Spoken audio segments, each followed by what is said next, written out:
sore, karena di sini sedang sore.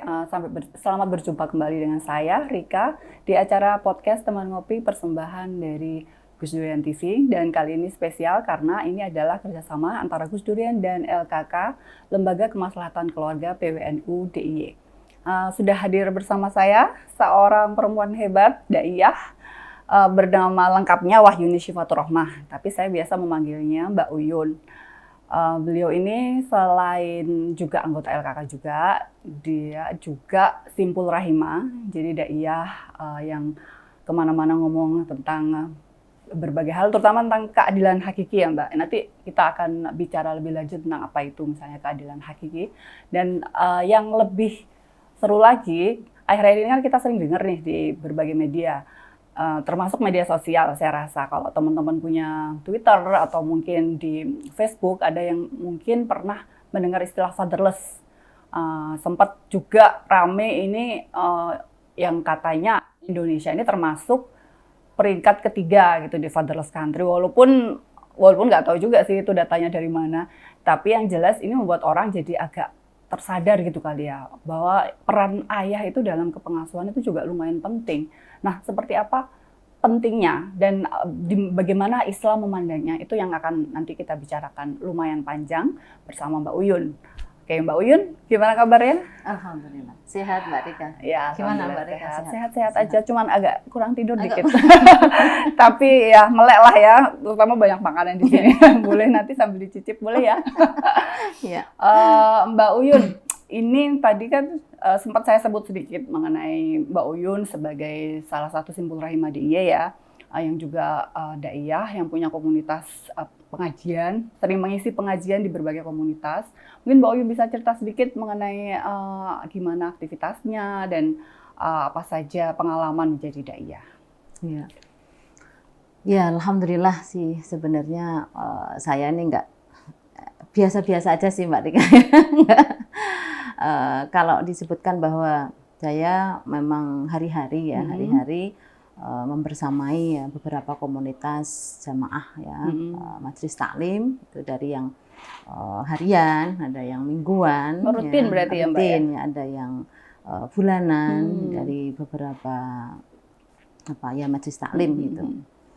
Nah, pengalamannya tentu sangat menarik ya dan menyenangkan karena akhirnya kita menjadi tahu gitu bahwa ada banyak loh orang-orang gitu ya, ibu-ibu atau jamaah itu yang mungkin selama ini gitu merasa bahwa di dalam kehidupannya, terutama dalam relasi di rumah tangganya itu belum sepenuhnya setara gitu ya. Jadi akhirnya mereka banyak yang kemudian curhat ya, menceritakan tentang persoalan-persoalan rumah tangganya kepada saya gitu, sehingga ya senang gitu saling curhat, kemudian saling memberikan motivasi lah gitu. Kalau tadi yang soal keadilan hakiki itu sebenarnya gimana sih Mbak? Konsepnya itu seperti apa dan bagaimana kita mengaplikasikannya dalam kehidupan sehari-hari? Iya. Ya, sebenarnya kalau dalam Islam sendiri ya, nilai yang paling pokok sebenarnya adalah kesamaan ya. Kesamaan dalam artian Allah menciptakan makhluknya ini dengan tujuan yang sama gitu ya, yaitu penghambaan kepada Tuhan. Itu sehingga tidak boleh ada satu orang katakanlah begitu yang kemudian merasa dia lebih punya otoritas daripada yang lain gitu, kemudian menekan satu dengan yang lain gitu ya, sehingga dalam konteks ini antara laki-laki dan perempuan itu memiliki hak yang sama, memiliki kesempatan yang sama gitu ya untuk mulia di sisi Allah gitu.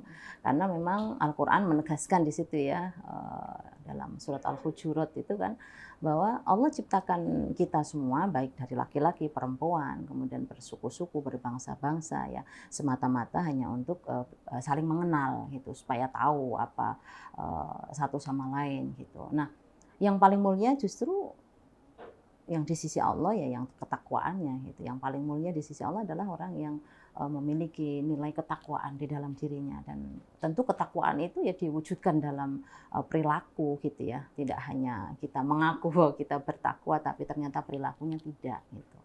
Jadi keadilan hakiki itu adalah kita memberikan secara fitrah ya kepada semua makhluk Tuhan, terutama kalau dalam konteks perempuan dan laki-laki ya kesempatan yang sama, kemudian hak yang sama gitu, untuk juga bisa bahagia gitu ya, untuk bisa secara fitrah itu menjalankan tugas kefitrahannya begitu. Oke, kalau tadi keadaan hakiki adalah semua baik laki-laki maupun perempuan punya hak dan kewajiban yang setara lah ya di hadapan Tuhan. Nah, kalau terkait dengan misalnya kepengasuhan, bagaimana Mbak? Kan kita sering dengar tuh biasanya kalau soal hadis yang sering kita dengar kan bahwa ibu itu adalah madrasah pertama bagi anaknya. Itu membuat kebanyakan orang menganggap tugas utama dari pengasuhan itu ya dibebankan pada ibu gitu. Nah, kalau dari menurut pandangan Mbak Uin sendiri seperti apa? Iya, di sini justru pangkal masalahnya sebenarnya. Kalau saya bilang itu pangkal masalahnya gitu. Karena konteks hadis itu sebenarnya memang secara tekstual itu kan terkesan bahwa yang bertugas mendidik itu adalah perempuan gitu. Tapi hadis itu sebenarnya dihadirkan untuk menunjukkan bahwa Islam itu memuliakan perempuan gitu. Dimana dulu ketika di zaman jahiliyah gitu ya, perempuan itu tidak dihargai gitu ya, perempuan itu bahkan tidak dikehendaki hadirnya gitu ya, dianggap barang, dianggap gitu benda ya, gitu, bahkan diwariskan, dikubur hidup-hidup. Artinya memang tidak dikehendaki kehadirannya gitu. Sehingga kondisi seperti itu dibalikkan oleh Nabi gitu, dibalikkan secara luar biasa gitu, di mana setelah perempuan tidak dikehendaki hadirnya, lalu kemudian Nabi menghadirkannya dalam bentuk bahwa al-ummahatu madrasatul ula, perempuan itu adalah ibarat ya pendidik gitu, madrasah yang pertama. Jadi kita lihat statusnya gitu. Statusnya sebelumnya tidak ada sama sekali, lalu kemudian ini seperti menjadi pendidik itu kan tingkatannya dah mulia sekali. Gitu. Jadi dalam konteks ya, itu timbang sebelumnya. Betul. Nah, meskipun teksnya hadis tadi mengatakan bahwa perempuan adalah bertugas mendidik gitu ya, atau madrasah yang pertama gitu, tapi tidak serta-merta kemudian menghilangkan hak laki-laki atau kewajiban laki-laki dalam pengasuhan terhadap anak-anaknya begitu. Jadi itu hadirnya hadis tadi semata-mata untuk memuliakan perempuan. Nah, tapi ada hadis yang lain yang mungkin lebih tepat gitu ya. Oh ya, apa Mbak itu? Untuk menunjukkan bahwa memang tugas pengasuhan itu berdua gitu ya. Di hadis yang lain tuh Nabi menyatakan kullu mauludin yuladu 'alal fitrah gitu. Fa abawahu yuhawidanihi au yunasyranihi au yumajjisanihi gitu. Jadi setiap bayi yang lahir itu membawa fitrah gitu. Fitrahnya bawaan dari Tuhan. Jadi semua itu terlahir secara fitrah suci gitu. Fa'abawahu. Nah, maka kedua orang tuanya. Di situ kalimatnya tegas abawah ya. Abawah itu berarti dua orang gitu. Meskipun kalau teksnya abawah itu dari ab itu kan bapak ya. Tapi bahwa abawah ini adalah mengindikasikan dua orang itu yaitu ayah dan ibu gitu. Jadi dua orang tuanya lah yang kemudian mempengaruhi atau bahkan berpengaruh penting gitu, yang sangat besar untuk kedepannya, untuk masa depan anak itu. Mau jadikan dia Nasrani kah, mau jadikan Yahudi kah, mau jadikan Majusi atau menjadikan apapun, itu sebenarnya ada keterpengaruhan dari orang tua begitu. Jadi kalau mau ditanya soal apa agama Islam, tentu sangat punya peran yang besar gitu ya dalam menciptakan kebersamaan dalam atau kerjasama dalam pendidikan anak atau dalam pengasuhan anak. Gitu. Jadi sebenarnya ada teks-teks lain ya Mbak yang menunjukkan bahwa tugas kepengasuhan, tugas pendidikan anak itu bukan hanya pada perempuan tapi juga pada laki-laki.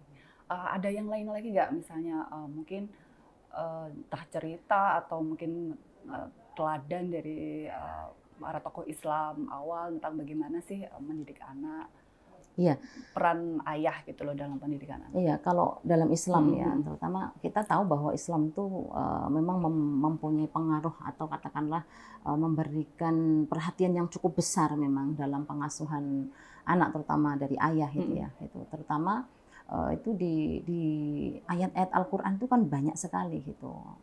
Misalnya tentang kisah Ibrahim ya, kemudian kisahnya Luqmanul Hakim gitu ya. Kemudian ada juga kisah tentang Nabi Yusuf gitu ya. Kemudian ada juga kisahnya Syuaib gitu, tentang 2 orang anak perempuannya itu gitu ya.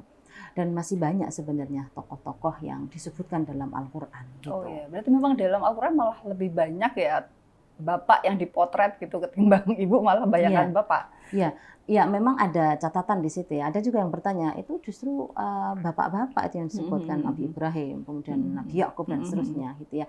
Sebab apa? Ya karena memang perempuan itu secara fitrah itu kan punya insting ya Mbak, insting itu, punya naluri menjadi ibu gitu.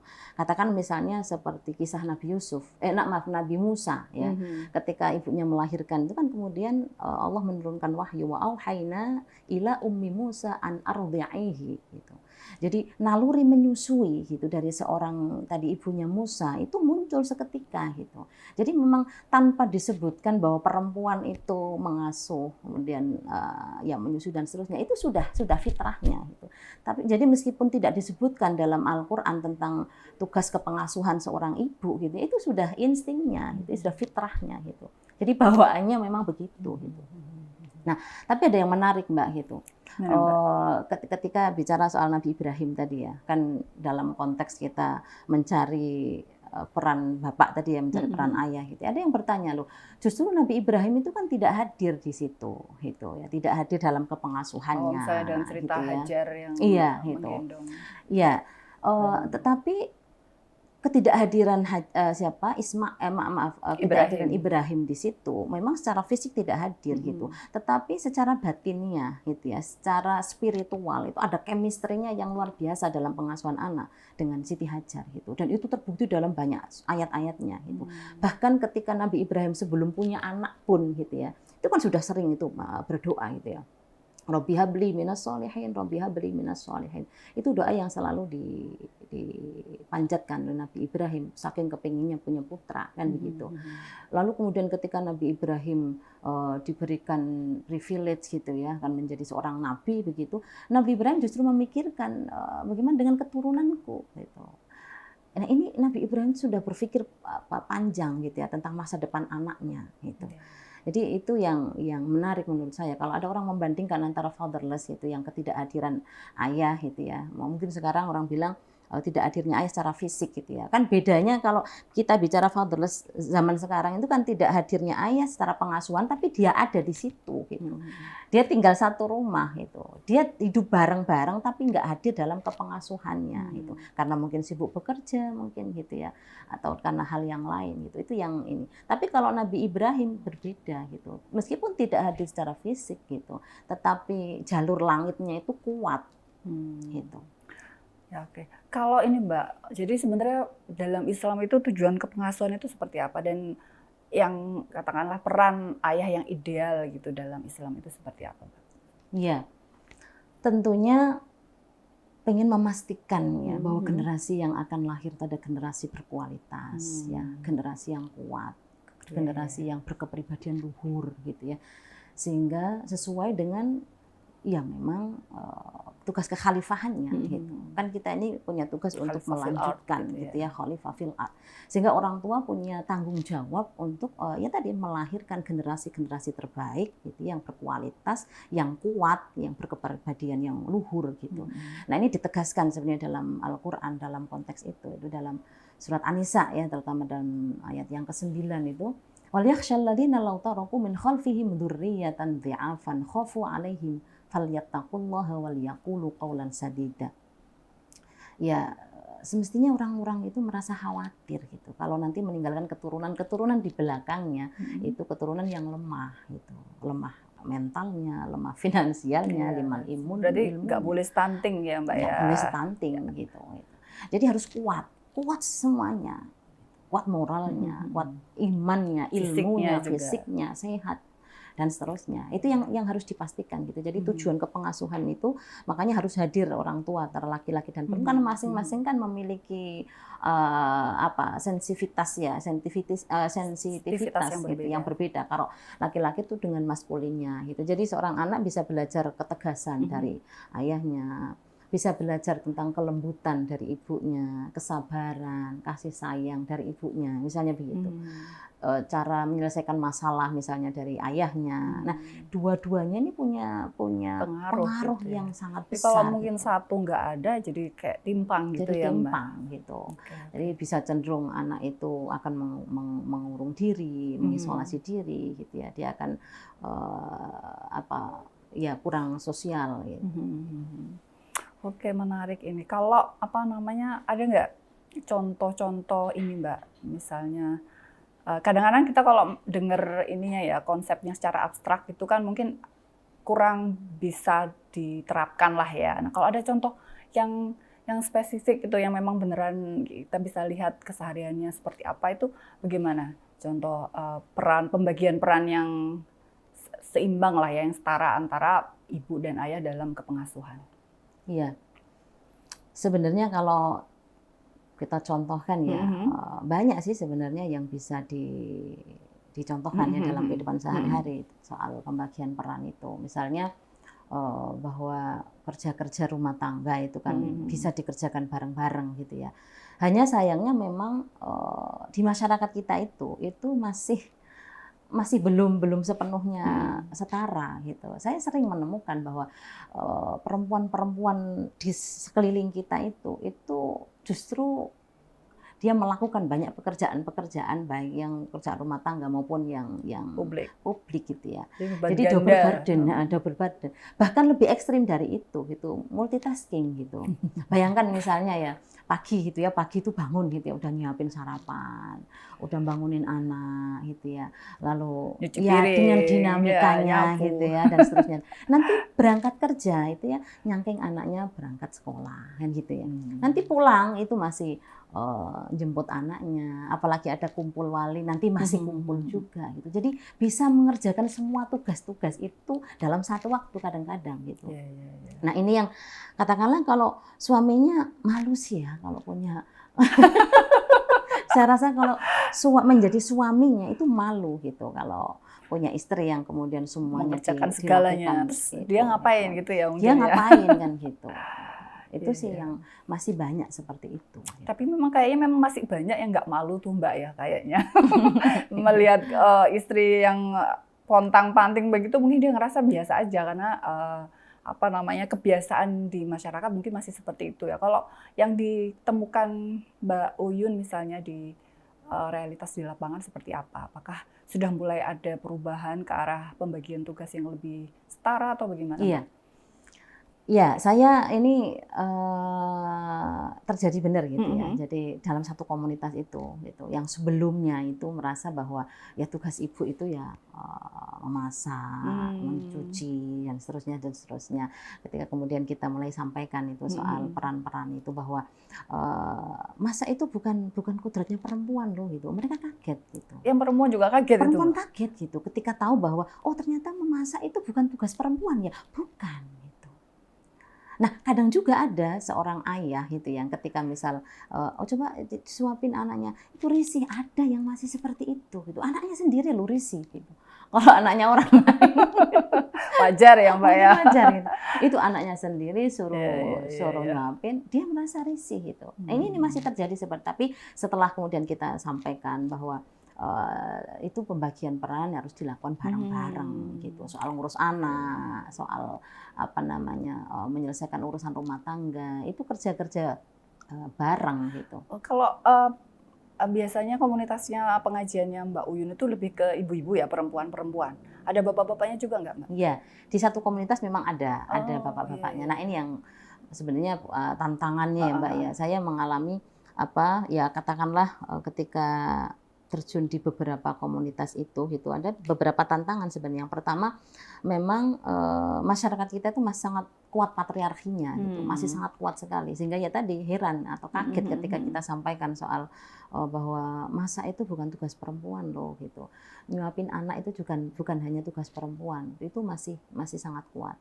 Nah, sehingga kemudian berpengaruh pada pembagian relasi, pembagian peran yang juga tidak imbang, kemudian relasi kuasa juga yang masih sangat timpang gitu, sehingga kadang-kadang suami memiliki dominasi yang cukup kuat gitu. Nah, ini berpengaruh memang pada pola kehidupan dalam rumah tangga itu gitu.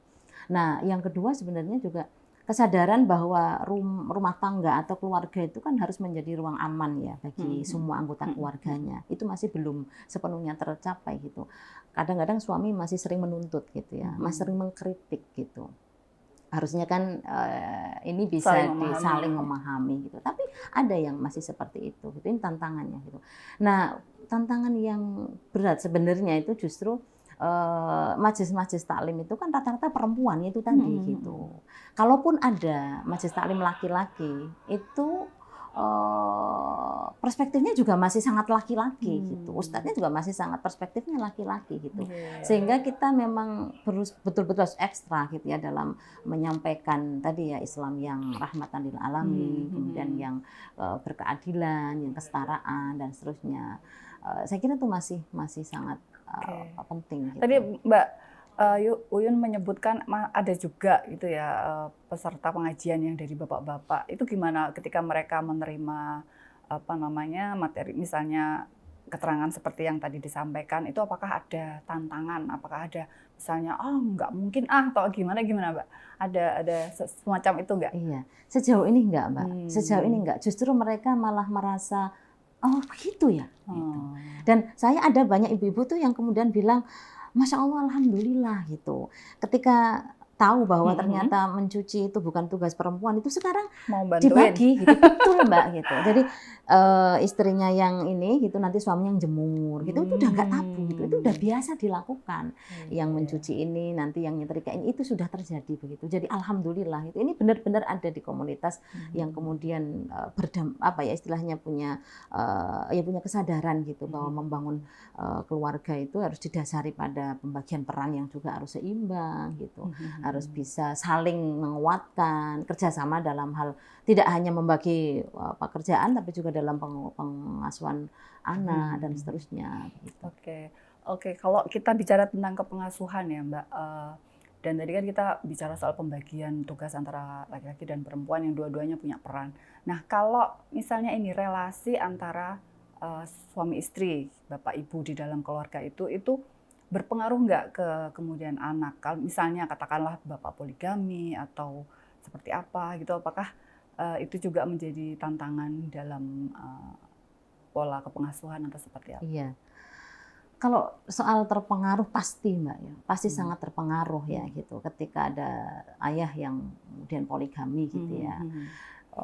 Bayangkan saja gitu, dalam kondisi yang normal gitu ya, dalam kondisi ayah ibunya yang tidak katakanlah masih utuh gitu ya, itu saja kalau ayahnya sibuk bekerja lalu kurang waktunya untuk itu akan sangat berpengaruh pada perilakunya atau pada hubungan dengan ayah itu, apalagi yang kemudian ayahnya menikah kembali gitu, akan ada kecenderungan dia jauh gitu ya, akan menjauh, ada gap dengan bapaknya gitu. Lalu dia merasa bahwa bapaknya mengabaikan dia, gitu. Apalagi ketika dia punya saudara tiri, gitu ya, dia akan merasa bahwa dia terbagi itu kasih sayangnya dengan ayahnya atau dengan anak-anak yang lain, gitu. Nah, ada juga sih sebenarnya penelitian gitu yang paling tidak dampak negatif dari ayah yang poligami terhadap pengasuhan anak itu ada 4 gitu ya. Jadi yang pertama itu adalah faktor ekonomi gitu yang kemudian berpengaruh pada pendidikannya gitu karena banyak yang kemudian disekolahkan sehingga ini akan kemudian berpotensi harusnya dia sekolah lebih tinggi tapi karena saudara-saudara yang lain ini akhirnya dia berkurang gitu ya. Jadi masalah ekonomi yang akan berpengaruh pada pendidikan dan psikososialnya gitu. Kemudian yang kedua dampaknya itu adalah tadi ada merasa diabaikan oleh orang tuanya gitu, oleh ayahnya terutama. Kemudian yang ketiga itu adalah dia akan mengisolisir diri atau mengisolasi diri, menutup diri dari sosial gitu. Dan yang ketiga ini rentan terjadi relasi yang tidak balance ya gitu, yang tidak baik gitu antara orang tuanya. Gitu. Nah, tadi kita sudah ngobrol tentang bagaimana sih apa yang terjadi di masyarakat umum ya mengenai pemahaman agama mengenai peran peran ayah dan ibu di dalam kepengasuhan. Nah, kalau di kalangan ini, Mbak, para pemuka agama, maksudnya dai dan daiyah yang lain, seberapa umumkah misalnya pandangan mengenai peran yang setara ini, atau ini masih sedikit, jangan-jangan Mbak Uyun ini masih satu di antara sedikit daiyah yang sudah memiliki kesadaran soal kesetaraan segala macam. Kalau yang kondisi umumnya seperti apa, Mbak, teman-teman dai dan daiyah lain? Iya, memang yang paling penting itu kan membangun perspektif itu, gitu. Karena masih belum banyak, Mbak, gitu. Kita mungkin kalau dalam konteks kemampuan agama mungkin jauh ya yang lebih luas pengetahuannya, mungkin lebih dalam keilmuannya gitu. Tapi kadang-kadang perspektifnya yang belum setara gitu ya, masih tadi gitu, masih sangat patriarki gitu, sehingga sampainya ke masyarakat juga tetap seperti itu gitu, sehingga semakin melanggengkan budaya-budaya patriarki tadi gitu. Ya sampai kapanpun akan tetap seperti itu kalau kemudian kita sendiri yang tidak proaktif itu ya, memberikan katakanlah pengetahuan, pengalaman bahwa Nabi itu dulu mencontohkan seperti ini loh gitu. Dulu Nabi itu justru menjadi bertanggung jawab betul gitu untuk kehidupan keluarganya, bahkan tidak jarang memasak sendiri gitu, mencuci baju sendiri, nanti waktunya sholat juga keluar menjahit sendiri begitu. Kalau kita mau ngaku ngikutin Nabi, ya mestinya semua perilaku Nabi yang baik harus kita contoh kan gitu, meneladaninya gitu. Terus bagaimana itu, Mbak, untuk mengatasi tantangan itu? Ada kayak forum dai-daiyah gitu untuk membicarakan hal-hal semacam itu nggak, Mbak? Belum banyak sih ya, Mbak, kalau yang seperti itu. Tapi mungkin dari pemerintah mungkin ada ya, nggak dari Kemenak, atau ada moderasi beragama atau apa tentang itu mungkin. Tapi masih sangat minim sih gitu. Ya ada kalau misalnya di apa namanya, di Rahimah sendiri gitu ya, itu ya sering ya, bahkan kita concern di situ gitu untuk memberikan penguatan gitu ya terhadap daiyah atau paling enggak yang punya wawasan gitu ya soal kesetaraan dan keadilan. Kalau yang dari Rahimah sendiri itu ada berapa banyak, Mbak? Apakah sudah mencakup seluruh Indonesia atau baru di beberapa daerah saja? Ya kalau udah se-Indonesia kayaknya ya. Jadi ada simpul-simpulnya, ada simpul Jawa Timur, ada simpul Jawa Tengah, DIY dan seterusnya, sudah tersebar di seluruh Indonesia.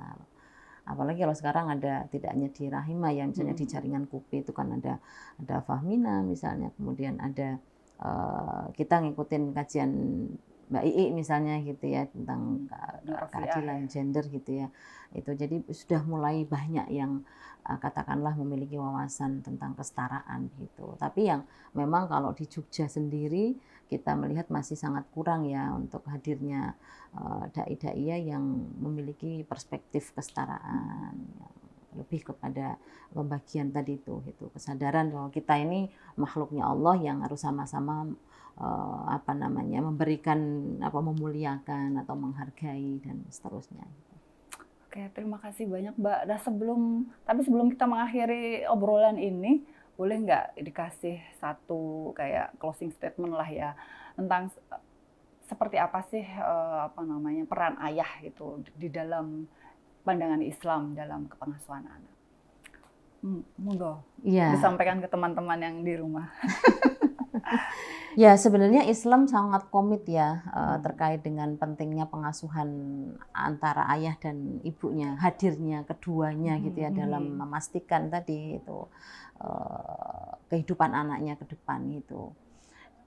Jadi digambarkan tentang bagaimana hadirnya seorang Nabi Ibrahim gitu ya, meskipun tidak secara fisik gitu, tetapi melalui pendekatan-pendekatan spiritual, melalui doa gitu ya, itu betul-betul bisa mencetak seorang Nabi Ismail gitu kan. Anak-anak yang usianya masih 13 tahun gitu ya, kemudian ketika dia ditanya oleh bapaknya, ini aku mimpi gitu, dalam mimpiku aku disuruh untuk menyembelih kamu, bagaimana pendapat kamu, fanzur madza tara, kan kayak gitu ya. Lalu Nabi Ismail bilang, ya abatif al, wahai bapakku lakukanlah gitu. satajiduni insyaallah minas shabirin, kamu akan menemukan aku sebagai orang yang bersabar gitu. Jadi sebenarnya tugas orang tua itu memberi keteladanan sih ya kepada anak-anaknya. Nah, saya ingat salah satu hadis Nabi itu yang mungkin ini bisa untuk dijadikan bahan renungan gitu. Pernah Nabi menyampaikan, akrimu auladakum wa ahsinu adabahum. Muliakanlah anak-anakmu dan perbaikilah akhlaknya. Jadi dalam konteks memuliakan itu kan banyak sekali nilai-nilai yang bisa diambil di sana. Gitu. Memuliakan itu ada nilai ketauhidannya ada, nilai kemanusiaannya ada, nilai kestaraannya ada, nilai keterbukaannya ada. Gitu, dalam memuliakan itu.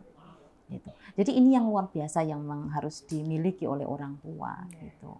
Jadi memberikan teladan yang baik. Biarkan nanti ketika orang tua sudah memberikan teladan soal memuliakan, memperbaiki akhlaknya, nanti dengan sendirinya fitrahnya akan tereksplor dengan baik. Dia akan kemudian mampu menjalani kehidupan itu dengan kuat, gitu, dengan tangguh, gitu, mampu menyelesaikan persoalan-persoalan dengan baik, gitu ya, tidak mudah terjebak pada labil dan seterusnya, gitu. Dan saya kira itu tadi gitu, ketika hadir kedua orang tuanya dalam pengasuhan, ini akan sangat berpengaruh besar gitu bagi tumbuh kembang anak itu secara sehat gitu ya, sehat lahir, sehat batin. Gitu. Saya kira itu sih. Gitu. Ya, itu keren banget Mbak. Jadi ketika kita melihat ke dalam literatur keagamaan ya, sebenarnya kita lihat banyak banget malah contoh tentang ayah-ayah yang sangat berperan dalam kepengasuhan anaknya gitu, dengan berbagai caranya masing-masing ya. Ada tadi sudah disebutkan tentang Nabi Ibrahim yang memberi teladan, juga mendoakan sehingga bisa menghasilkan seperti Nabi Ismail yang sabar dan kuat dalam imannya. Dan juga tadi banyak sekali contoh-contoh juga sebenarnya kalau mau lihat Luqman segala macam itu ya Mbak ya. Betul. Yang bisa dieksplorasi tentang betapa Islam memberikan porsi yang sama besarnya gitu mengenai kepengasuhan anak gitu. Jadi bukan hanya ibu tapi juga bapak gitu. Yeah. Jadi jangan ragu bagi bapak-bapak yang ingin terlibat dalam kepengasuhan anak, ini bukan sesuatu yang memalukan karena ini sebenarnya dicontohkan oleh nabi-nabi dari zaman dahulu kala. Begitu saja, terima kasih banyak Mbak Uyun atas insight-insightnya, atas cerita-ceritanya dan atas berbagai cerita udah ya tadi, atas berbagai hal yang membuat kita jadi mengingat lagi, oh iya ternyata sebenarnya di Al-Quran begini, nggak sesimpel pemahaman kita bahwa yang namanya kepengasuhan adalah tugas ibu, tapi sebenarnya lebih kompleks dari itu. Terima kasih Mbak Uyun sekali lagi. Kayaknya tadi udah terima kasih, tapi ini terima kasih lagi karena satu kali terima kasih tidak akan cukup. Terima kasih juga teman-teman sudah bersama saya selama beberapa menit ini. Nggak tahu nanti jadinya berapa menit. Sampai jumpa lagi di podcast Teman Ngopi yang berikutnya. Salam.